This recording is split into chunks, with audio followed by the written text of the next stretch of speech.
Ladies and gentlemen, welcome to my channel. We're working on a 2004 Hyundai Santa Fe 3.5 liter GLS, and we're replacing the alternator.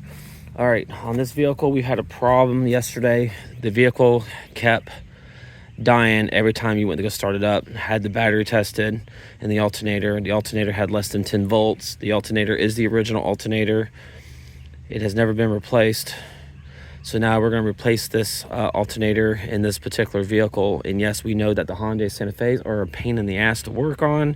There's not a lot of room to work with, but I'm going to show you all the best as I can on how to take this thing out and the stuff that you have to take out to be able to get to it.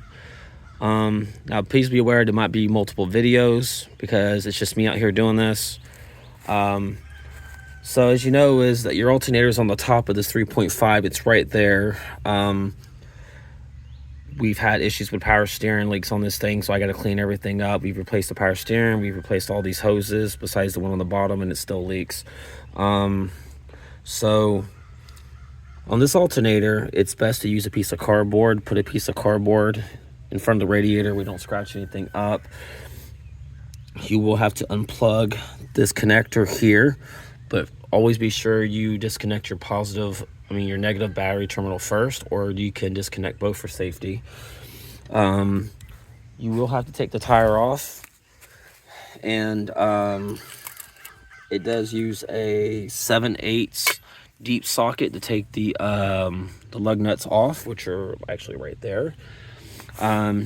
You will have to take the serpentine belt off, the main, not the power steering.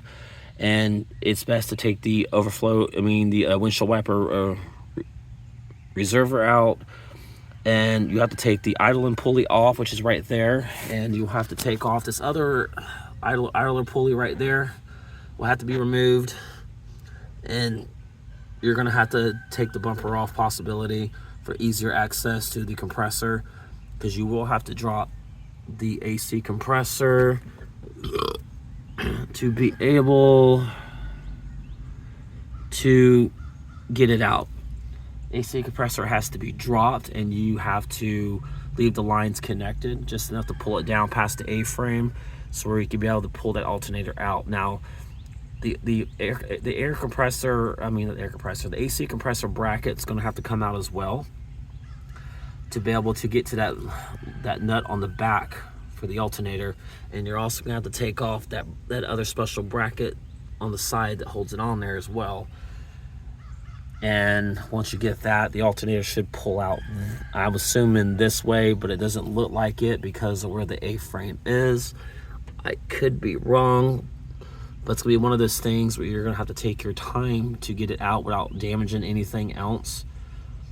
So this could be a couple days because I have to work, so try to get out as best as we can and as easy as we can. So, and always be sure that you disconnect that bolt there for the AC line, so we have clearance to move it. And there is a possibility that you will have to remove other bolts like on top for that bracket as well to be able to get it out. And you have that one right there that I was telling you about. It's gonna be a bitch, but we're gonna get it out. But yeah, I charged the battery this morning. The vehicle also has high idle at the same time as the alternator was going haywire. On this particular vehicle, your dashboard does not light up like a Christmas tree. Your battery indicator will come on stating that your alternator or battery is dying. Have your battery checked and alternator to be sure. Guarantee your alternator is going to be the main culprit. Now, if you don't replace this soon, you could kill your battery at the same time. This battery is 2 years old. It needs to be replaced eventually. But I charged it this morning to move it not even maybe like 15 feet over here towards my shed, and the thing died instantly. As soon as I turned it off and tried to crank it up, it died. So we're going to replace it, and we're going to show you what else we got to do from there.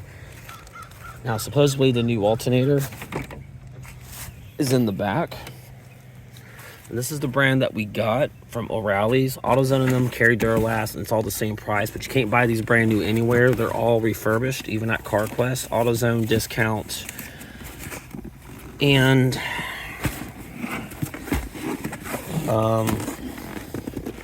Same for everywhere else. You can't get these things brand new unless you go online. Always be sure your connectors are right, because the connectors are usually a big issue with these. You just want to be sure everything's good. It's $179 with a $40 core charge. I will make a video part 2 about this alternator replacement, and I will definitely get back to y'all about what the results are.